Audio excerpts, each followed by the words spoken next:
What is interesting now is that a very distinguished Jewish historian, or I should say an Israeli historian, because he prefers being referred to as an Israeli historian, Shlomo Sand, at the University of Tel Aviv, wrote a very interesting book which created a storm. And his book, which was written initially in Hebrew, became a bestseller in Israel. Just took the country by storm.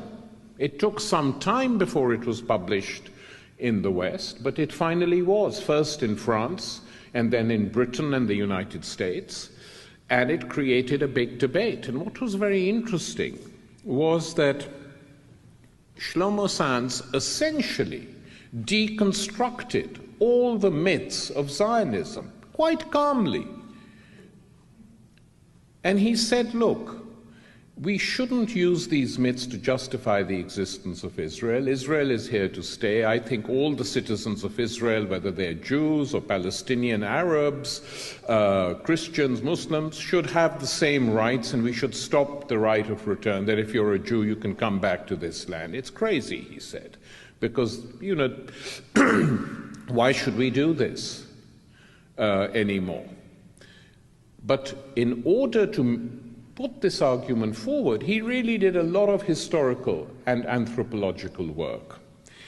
And he argued that after the destruction of the temple in AD 70, contrary to mythology, there were no expulsions of Jews from the region.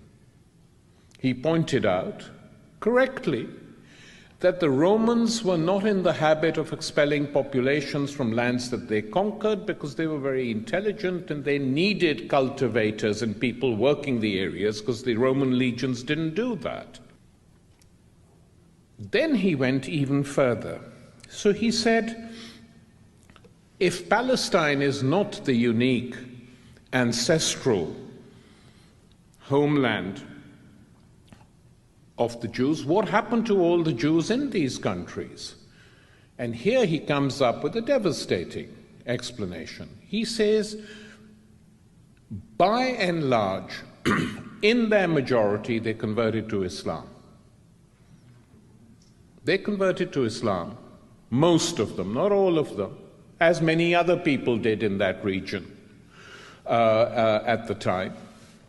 And he says that the Palestinians, who we have been expelling and oppressing, are the direct descendants of the Jews who used to actually live in this land. It's a remarkable book, and it's created a huge debate. And the debate, he says, is not in Israel, and it's interesting this. Most Israeli historians accept that this is accurate.